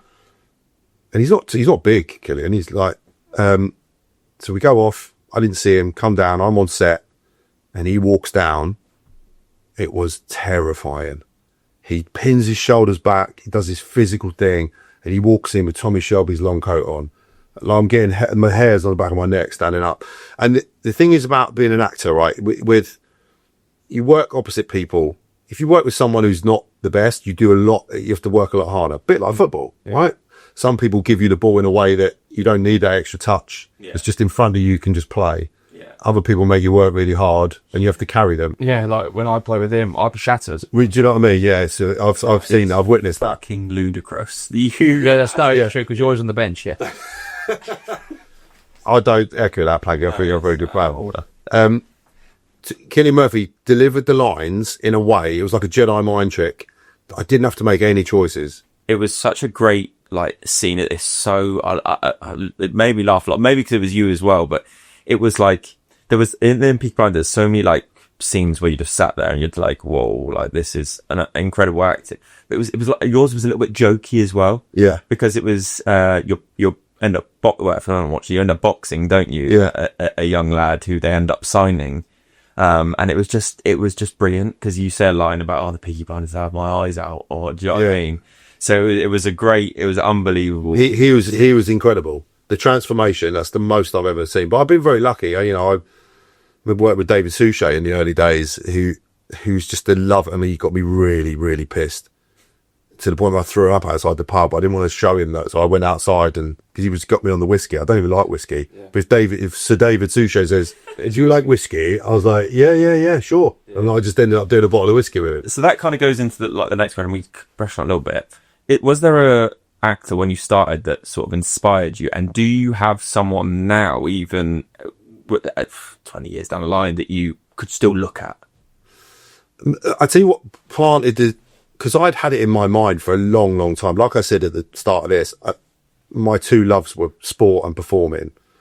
I think they go hand in hand quite a bit, but I come from a world where football's very accessible, but the arts is not. If the school I went to, if I'd have said I want to be an actor, I'd have been having a fight within 2 minutes. You can't do it. Another reason why I love doing these, because I want, I think there's kids still like that. Yeah. And I've been involved in some government campaigns recently, Arts and Minds, trying to get the arts more prominent in specifically working class schools. And I remember watching an interview with Sean Bean, and he was talking, I think it was on, might have been Frank Skinner. Remember Frank Skinner? Maybe not, you're too young, you two, but Frank Skinner used to have a chat show. Yeah, I remember. And Sean Bean was on it, and I remember he was really open about the start, because he comes from Sheffield. He's a working class boy from the flats, I think, in Sheffield. And he talked about how it was a real battle for him. It was when Saturday Comes came out, that football film. Mm. Okay. And he was promoting that, and he was talking about his love of football, which pricked my ears up. And then he talked about how he wanted to be an actor, and he came from this working class background, and it was really difficult to find his way. That was the first penny drop moment for me. That was the first time because I think he's great, and he obviously did a lot. I remember watching Sharp and things like that. That was the first time I went, oh, okay. Yeah. That sounds like me, and I want to do it. So that was, I would say, I would give him the credit of being the first one that made me think I could do this. Can I ask a question about scripts? So I've always thought this. So when you're at the West End, obviously you're doing it night in, night out. So that's probably like fluent, your script. But when you're doing your scripts of your Coronation Streets, your Peaky Blinders, you get given your script. Do you actually need to learn it or remember it? Or do you learn it before you go on set? Yeah, it's a good question. Different processes. With theatre, we have a long rehearsal process with theatre. Yeah. So you do have to obviously know it. Yeah. Whereas with TV and film, you've got to be really familiar. So, I mean, different structures, different folks. For me, I learn lines really quickly, so I've got to be really familiar with it. But if you overlearn it for camera, then you sort of lose the freshness of the scene. Yeah. So you do need to know it. And if you've got loads and loads of dialogue, then you need to be really on top of it. But with theatre, you work on learning it. But with that comes, all right, George, you're going to move over there. Grovesy, you're going to move over there. I come in the middle or pick up that glass. So that's all set. That's called blocking. Yeah. So that goes hand in hand with learning it. It's got to be a bit mechanical. Whereas on TV and film, you want to try and find it. But some actors do. Some actors will learn lines absolutely verbatim. I like to play a bit, and I like to find, like, for example, if I've set my mind completely to how I'm going to deliver this line, I come down on set, Killian then throws me a curveball, delivers it totally differently. If I've robotically set myself in, I can't react to that. You got that. So I've got to leave myself a little bit of playroom. Yeah, question to be fair. I've got two more questions. They're very quick ones, and then we've got games to play where you can raise money for a charity, by the way. Oh, amazing. In this game.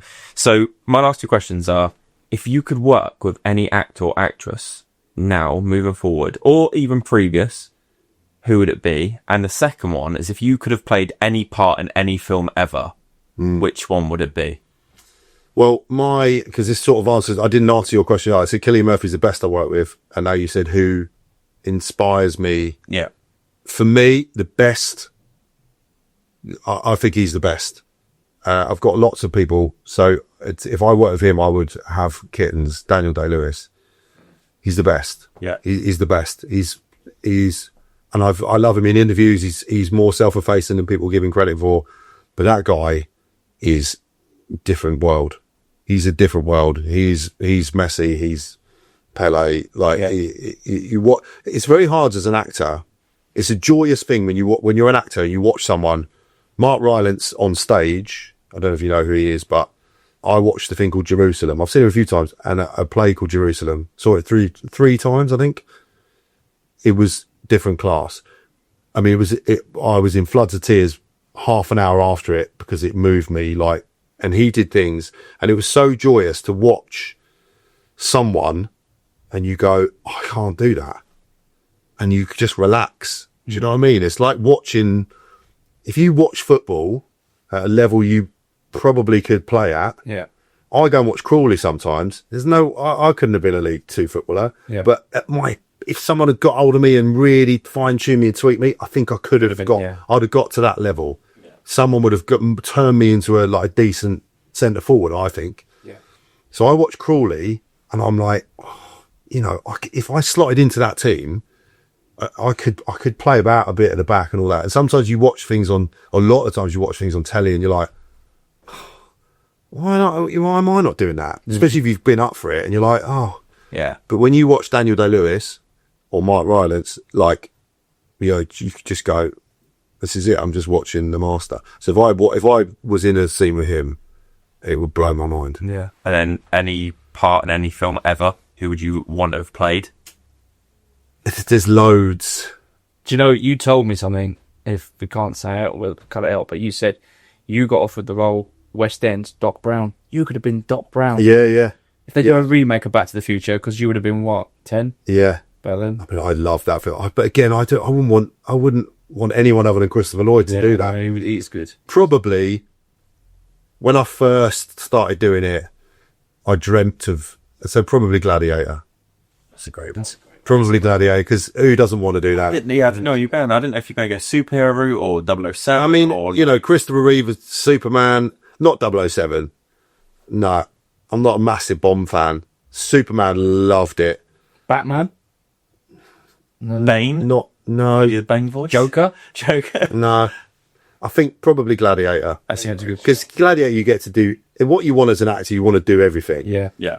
You want to be the central midfield general, pulling the strings, scoring the goals, putting the big tackles in. Yeah. Gladiator, he does it all. He's crying. He's film. Yeah. Great film, that Brilliant. Well, so now we've got a couple of quick games and a quiz. So we've got a Jamie Kenna quiz. In this quiz, between me and Game On Lock, for every question you get right, we donate £20 to Gosh, between me and our sponsor, Game On Lock.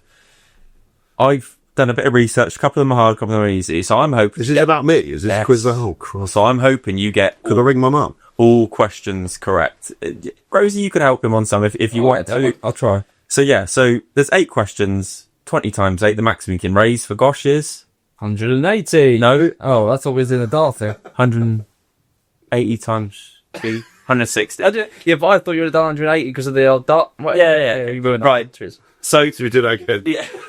No, we'll keep it in because we are unscripted. This is how it works. Sounds all right. We just are idiots. 60. I know what it was. Yeah. Right, Yeah. 8 questions. Question number 1. This is the Jamie Kenna quiz. When I type in Jamie Kenna into Google, what film comes up first? And I will give you 1 or 2 because every time I typed it in, either one popped up each time. As in, what, on my IMDb credits or just... Yeah, to be fair, it was very similar on both. That's why I'm giving you either or. I'm going to say The Bank Job. That was when I clicked on the second time. Green So I'm Street, giving- Green Street or The Bank Job? They're the 2. Yeah. Yeah. It's back. So Green Street was the first time I clicked on Google Yeah. in Green Street. So I think that's correct. What you need to do now is £20 flashes up. Yeah. £20, £20. Bing. Bang. Well I'll done. cut that bit. I'll cut that bit out and I'll just do it. And then Green Street, George. Yeah. Yeah. Yeah. Good. So yeah, it was the Bank Job and Green Street, and the other one behind that was Gran Turismo. That was Right. on there as well. Statham. My days were Right. Statham. That's £20. That's cool. Yeah, it's Very thought. I worked with Statham twice. So that's £20 for Gosh. Yeah. Boom. Thank you. Right. What series did you appear in Peaky Blinders? 4. It's another £20. Being well done. You'll see which route I'm going down here. What year and month was your last appearance on Coronation Street?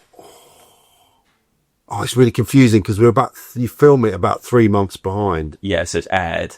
What I'll do is if you get the year, it'll be a £10. Oh, the year was 2022. Correct. My last appearance was what month? Yeah. September. July. Was it? Yeah, it's July 2022. Yeah, it's July 2022. So that's £10. That's £50 so far. That's annoying. I finished on the 1st of June 2022. Said it's the 22nd of July was the last one apparently. But we can argue with the information I got. But yeah, correct. £10. We'll take that. Yeah. £50 out of 3 questions. When you got the role, the House of the Dragon, what do you describe it as? What, as in, what do I describe the part as? No, what did you describe your feeling as? And when you got that role, what did you describe it as? You said it on an interview. It's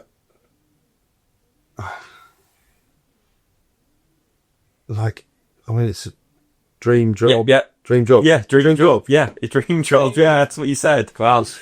Dream job. And that is you're even quoted, when I typed that into Google, it's quoted as your Dream job. It was my dream job. Because it ties in with the Gladiator thing, right? Yeah. It's a very similar... Yeah. So out of 4 questions, you've raised so far £70 for Gosh. Thank you very much. Right, change it up slightly. How many Instagram followers does Jamie Kenna have? And obviously, I'm not going to ask you to be completely like spot on. If you get the 1,000 right. Oh. I haven't checked it for like 20,000?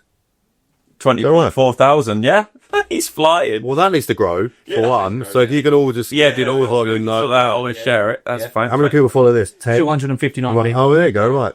And then you've got... How many have you got on Gosh? 11,200. Oh, no. How many have you got? 110,000. 110. How many has he got? Let's not talk about that. We don't need to bring Izzy's it up. got loads, right? Yeah, too many. I'll share it on her account as well. There you go. Yeah. Get happy days. So, out of 5 questions, that's £90 raised. Yeah. Yes. Right. What was your first ever Instagram post? What were you doing in it? Oh. Probably swimming in the sea. No, hold on. When did I even get Instagram? No, right. So I got 2019. I got Instagram and I did Mamma Mia. They made me open an Instagram account. You did Mamma Mia? Yeah. So Clue. You're going down the right Clue. group. Let me tell you. What's this thing here? It's Clue. what's I What do you usually do if you don't talk in it? was I singing? You were in Brighton with a guitar singing. Yeah. Brighton Musical. It was you were outside on the street. Yeah, with a guitar. I tell you what that was. I used to gig at Brighton Musical all the time, and that was COVID. So they rang me. It was when the government announced we could have live music.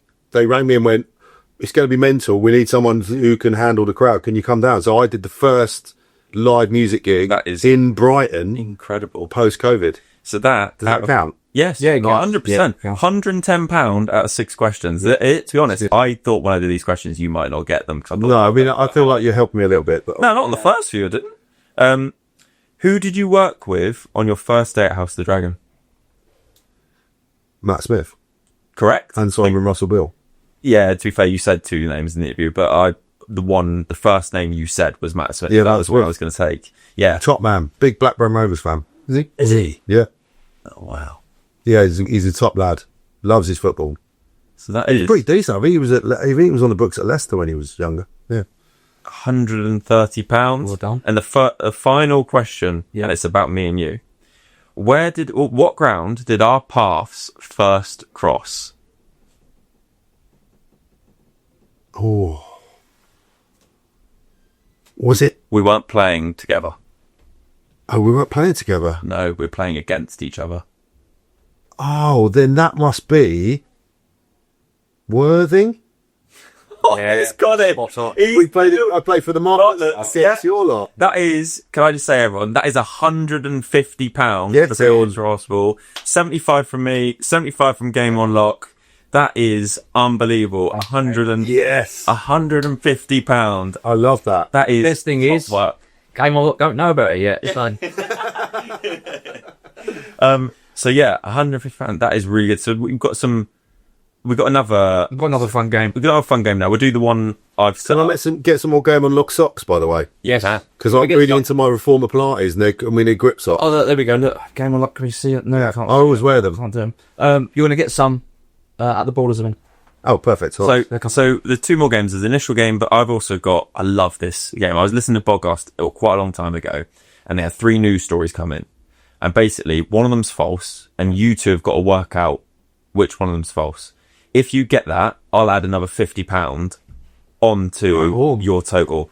So I'm going to read out 3 article headlines. Once I've read them all out, you can then ask me questions. Your job is to find out which one is the fake news article. All right. Okay? So article 1.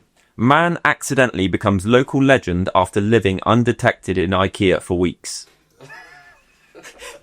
Article 2. Council forced to rescue residents after experimental AI traffic lights cause 10-hour roundabout loop. It's a 10-hour roundabout loop. And question 3, article 3, sorry. Zoo evacuated after parrot begins giving accurate medical diagnosis. I reckon the parrot's got to be true. So you can't- what is it? It's 2 true, 1 false. You don't have traffic lights at a roundabout. Do you? You use traffic lights at a roundabout. No, you won't. Why we do it in Salisbury? You have traffic lights. Yeah, you do have traffic lights. You can get traffic lights. What? Yeah, you have roundabout in... Yeah, but sometimes you have a Oh, yeah, I suppose. Oh, yeah, maybe. So you got any questions about article 1? So the IKEA bloke? Hope 2 that's is true and 1's false. 2 true, 1 false. Okay. I hope that's true, and then I want to find out how many meatballs he ate. What country was this? What country is the first one? IKEA. Let me check. It's in England. England. Why? Undetected.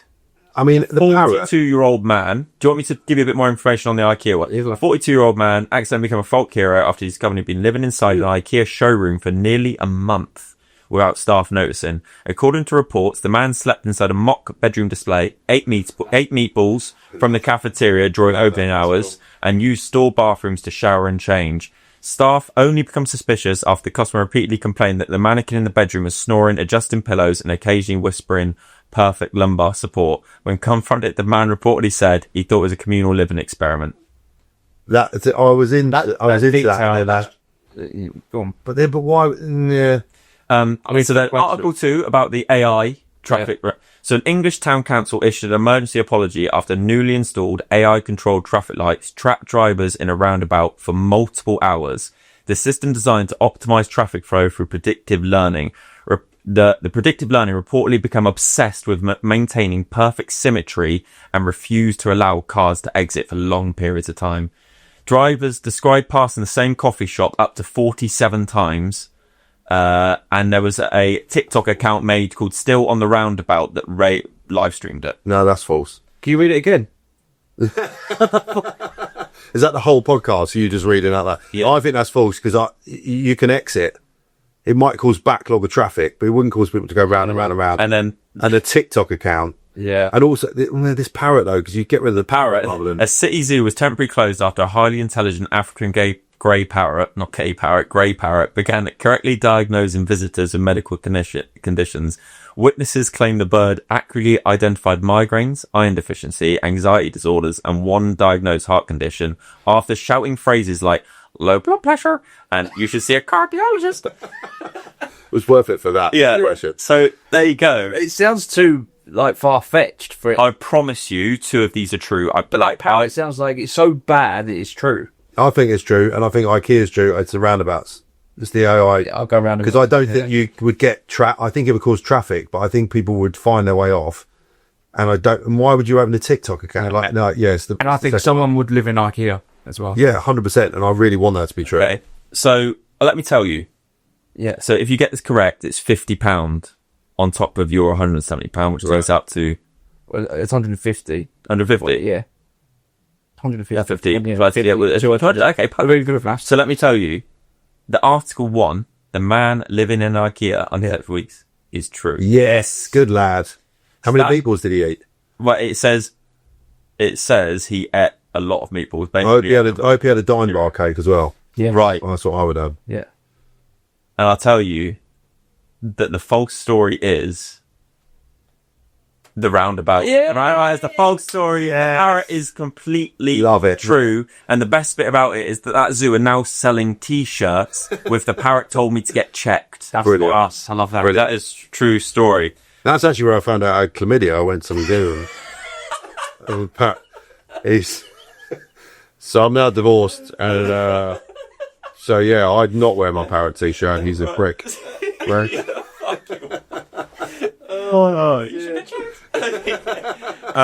Right, so the last game, and this is a bit of a, me and Grovesy played this, and it got put on our clips. It's called the Footballer Initial game. So what happens is you count down from 3. Because Grovesy beat me 5-4. You both say an initial. Huh? I beat you. Yeah, you did beat me. We scripted it. You both say an initial at the end of that 3, and then you've got to think of a footballer with those 2 initials either way around. So if we said BC at the same time, if you went B and you said C, it'd be Bobby Charlton. Right. Understand? Or it could be Charlie. Sorry. Boyd. Yeah. Yeah. Someone, Chris Boyd, but we start with C. Do you understand? Yeah. Right? So we're going to do first to 5. I'll be the judge. Okay, I'll count you down. Is it like quick fire? Oh, quick 5. You've got to beat him to it. 3, 2, 1. Oh, I see, Say right. a letter. Right. And then we've got to Yeah, get. so I'll count down 3, 2. Should we have a little demo? What do you mean? What? We both say a letter. Yeah. So 3, 2, 1, and then I'd say B, and you'd say a letter of your choice. We'll do a quick demo. Ready? So say a letter after 3, 2, 1. 3, 2, 1. A. E. There you go. Now you got to think of a footballer beginner AE or EA. Yeah. But, Yeah. Yeah, but that's Yeah. that's the gist of it. Yeah. You get like say A or E. Yeah. Again. Okay, so it's Yeah. first to 5. Ready? 3, 2, 1. D. Dean Saunders. Oh! Retro. 1-0. I like it. We like retro footballers as well. Yeah. Good. Stephen Davids. It's Stephen, you did too late. Yeah, obviously, you're all right there. You're good. So that's 1-0 to Jamie. Yeah, Not the yeah. other Jamie. We call him Grovesy on there. Yeah. 1-0. Ready? 3, 2, 1. J. F. Francis Jeffers. Oh! I got stuck on Jermaine. I was saying Jermaine Francis. Was that? Yeah, Franklin. I was like, well, I think he's a boxer. So 1-1. I think. Yeah, that's fine. Right. 3, 2, 1. C. D. Chris. David. DC. Curtis Davis. Oh, that was the one I was thinking of. 2-1. Wow. Here we go. Grovesy, come on. I didn't got to let the guess win. 3, 2, 1. S. Steve Bobronk. I had him last time. Yeah, you had him last time. Yeah, you helped him out there. I was so close to winning that. Steve Malbronk's a proper rogue one. The fact you said that twice. That one. What a player as well. Yeah. Right. 3, Hold on. Right. 3, 2, 1. S. You say M. N. N. Neil Sullivan. Oh no. I was thinking Nobby Solano. Is that one? Nobby Solano. Yeah, Neil Sullivan. Yeah. Neil Sullivan. Brothers keep up. 3-2. Right, it's 10. Oh, is that not it? No, No, five. That's not Sorry. right. Oh, Christ. My heart's beating out my chest. 3, 2, 1. L. W.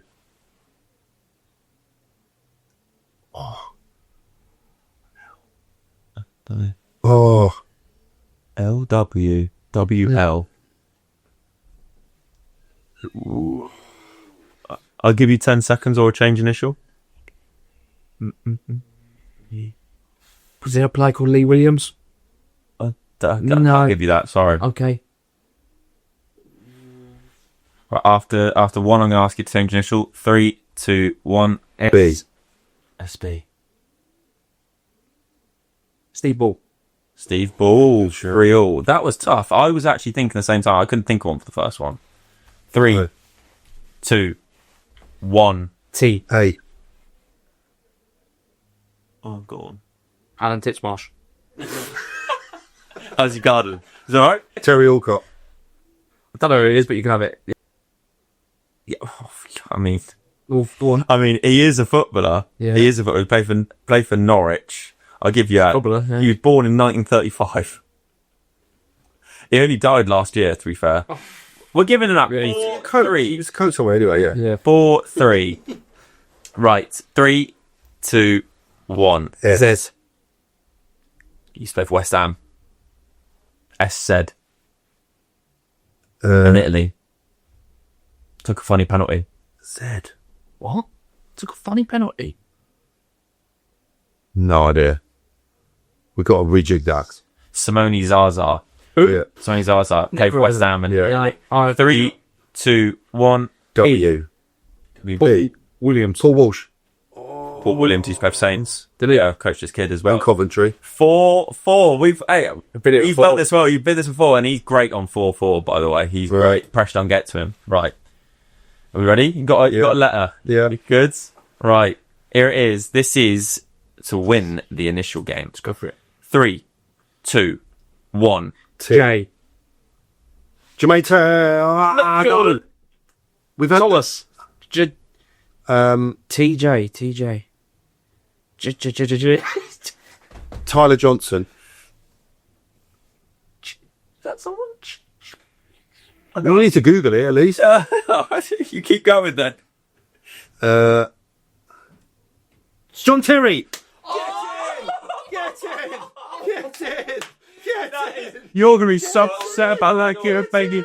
That is. Oh, absolutely. I went on another podcast before and I got stuck on Terry T. It was John Terry. Done me twice. My God, and you want him for goal squash this I year? do want it for gossip. Wow, Terry John T. Terry has won Jamie Kenna the initial quiz. I don't. I'll tell you what, he's had a day on the old quizzes. He's got everything right. Yeah. Mate, James. I love a quiz. Unbelievable. I love a quiz. Unbelievable. Well done. I think, well, before we wrap up, I think we should say what's next. What's next for you? Oh, yeah. Well, so I mentioned that series that comes out this year, which is definitely one to watch, called The Blame. And then I think I'll be announced by the time this comes out, so I think I could say there's a new ITV crime drama called Winter, starring Richard Armitage, and I am one of the main characters in that. So yeah, set in Bristol, about a forensic pathologist. It was a French series that ran for 5 seasons, and the ITV are doing the English version. So we start filming in February. Comes out later this year, I think September, and in America. So it's it's really exciting. Richard Armitage, Annabelle Sholly is the number 2, and then Jamie Kenna number 3. Amazing. So yeah, really exciting. We've started sort of pre-production rehearsals and fittings and all that stuff, and then we film it in Belgium. So we're heading out there to film till May. Wow, brilliant. So yeah, it's amazing. So good. They've held off filming so I can be part of the Goals for Gosh Ballers tournament. Yeah, and that's That was part of my contract stipulation. I appreciate that. They understand. Yeah, I appreciate That's great. Yeah, I want to say thank you for all your support that you've done, Goals for Gosh. And obviously, me and you play together at Martlets. yeah. So thank you for that as well. Mate, I love it, and hopefully it comes. I love football. I'm obsessed with football, and it's a big part of my life. And so now I can give back. I still lollop around on a football pitch and do my bit. I'm getting older and older and older, and everyone's getting younger and younger and younger. But it's just such a privilege to be a part of it, and to know at the end of it, we're raising money for such good causes. Martlets and Goals for Gosh is just great, and you get to play with like phenomenal players. Roberto Carlos. I said to my son, I was like, "Daddy's doing that Ballers tournament again. Guess who's there?" And he's like, "What?" Yeah. So it's just amazing. It is incredible. And like I said, like for me, this is obviously our first guest, but like if every episode goes smoothly as this one, and every guest that comes on could be as smooth as this one, we're going to be. I mean, that was so enjoyable for me. I learned so much from even the bits we spoke about with the mental health and in that situation, and then even having a laugh. We've sort of covered everything today, and I'm very, very grateful. And like you said, even with the Goals for Gosh and you being a part of that, it's and that's how we met, obviously, through that, and then I met you and some amazing people through that. I'm very grateful that you came and joined us. And I will follow up. I'll send you guys some bits and pieces. So if anyone watching this or listening to this it relates to anything, particularly the mental health stuff, then it doesn't end here. Like you guys reach out to me. Yeah. come in with some specifics, and I can offer help as much as possible, because everyone, it doesn't matter if you're on telly, it doesn't matter if you're a big pro footballer, we're all in this together, we're all human beings, and we all suffer the same way. So Agreed. Instagram makes people's lives look a lot happier than they are often, and we all have to know that under the water we're pedaling to keep up. So 100%. yeah, reach out for sure. 100%. Well, Jamie, thank you very much. Yeah, thank you, mate. That was a very enjoyable episode. Thank you very much, Jamie. Cheers, Bob. And that is wrapped up. That is our first guest episode. Yep. You learnt a lot. Hopefully you enjoyed that. Sure, there's a bit of editing to do, especially Jamie taking the piss out of me halfway through that. But other than that, yeah, I really enjoyed today. So thank you very much. Thank you very much, everyone. Thank you very much. Cheers. Cheers. All right. Cool. Lovely. Beautiful.